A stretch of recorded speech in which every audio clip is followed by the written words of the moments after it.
Hi, gorgeous soul. Welcome to your weekly astrology. Mr. Elusive and Hermity Boo is in the picture just for a minute.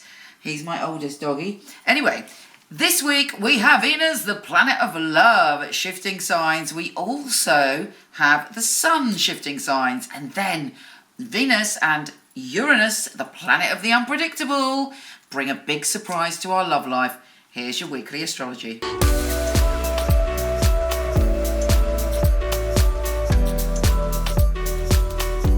Hey Virgo, how you doing? This week we have Venus, the planet of love, making you want to get really organised.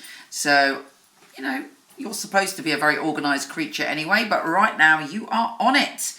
Make sure that you open and flow and keep your heart open in your relationships, because you're very practical this week in your loving relationships. You're like, right, okay, what do we need to sort out? What do we need to get done? I really need to focus on my work so I can have some time off.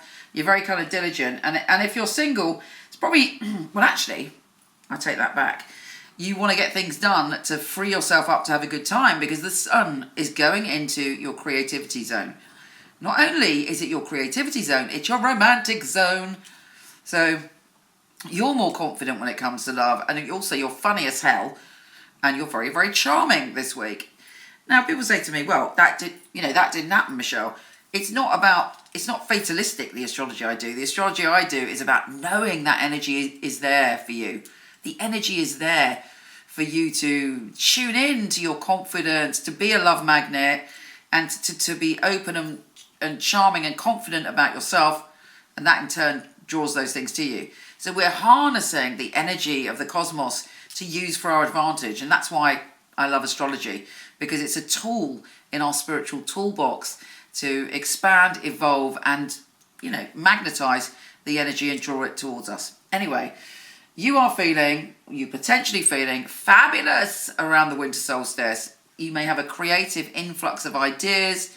There may be some healing and wonderful experiences around children as well.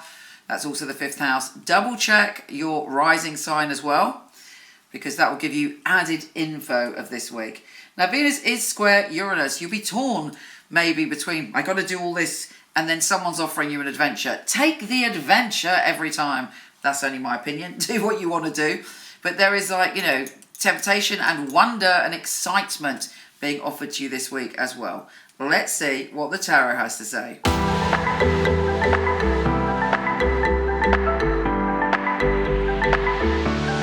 Virgo, you divine creature. Let's have a quick look at the tarot to finish with. Is there a synchronicity here for you? Is there a message for you? Let's see. Okay, Virgo. First card, the King of Cups. There's somebody very charming, very drawn to you, who may be bringing you some good news, or some news that could shift you forward. Cancer, Pisces, or Scorpio, but whatever, they're very they talk emotionally, they talk from their heart. You've got an opportunity this week that could be, boom, much bigger than you realise. The world is one of the best cards in the pack. Yeah, baby, it's there for you. And judgment. Judgment. When we see a situation, then there's no looking back, and the only way we can go is forward. That energy is around you, and you deserve it. You've been grieving, or you've been exhausted, and you've sort of had enough, and now it is onwards. There's also, lots of strong king energy around you this week. There's also someone else here who is a fire sign. Possibly one of these two characters caused you pain in the past, and the other one is coming in to support you in some way. And you're like, right, okay, yes, there was some emotional hurt around me. I don't even believe this is recent hurt. I think this is an old wound. But now you're ready to move forward. You see the path ahead of you, and it's onwards. Yes, you had to deal with a lot of feeling really weighed down in the past, and that's what exhausted you. Too many responsibilities, everybody wanting a piece of you. And now you're like, no, I'm ready to go on an adventure. And there should be someone around you who's quite a bold character that's encouraging you to explore again, to go forward. Don't think about the past, whatever you do. It's time to go, it's time to go onwards. There are so many people in your corner. You might find yourself working with or mixing with a group of women that you find particularly supportive and encouraging at this time. And these people you are meant to meet, you are meant to be hanging out with. They're a part of your squad. They're a part of your gang. Don't cry about the past. It's time to go onwards. You might feel, I mean, you're super sensitive at the moment. You know you've got to make changes.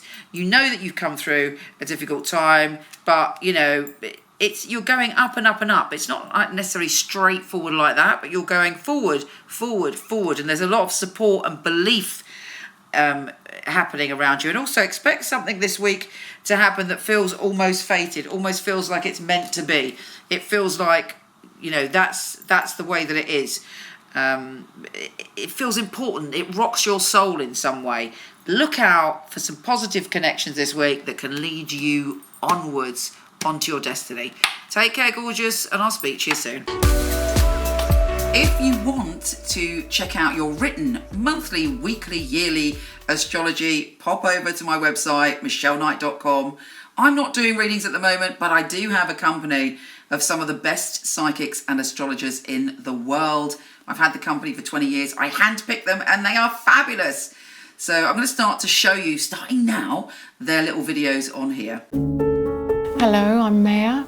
I am a psychic intuitive. My vocation, I believe, is to work with spirit in order to hopefully help heal. The reading can be about romance, can be about career change, direction. It's very important for me that the client feels spirit with them and give some validations. So it was a psychic reading, not just a counselling session. What is great is when they come back again and say, oh, Maya, you were right about that. You hit the nail on the head. How did you know that? But I always remind them, it's not me, it's spirit. I'm merely a conduit for spirit, like a little kind of dial on the old radios that I've been given a gift to be able to tune into the frequency. The messages come from spirit. I like to class a reading as an oasis for the soul, time out where we can really spoil ourselves.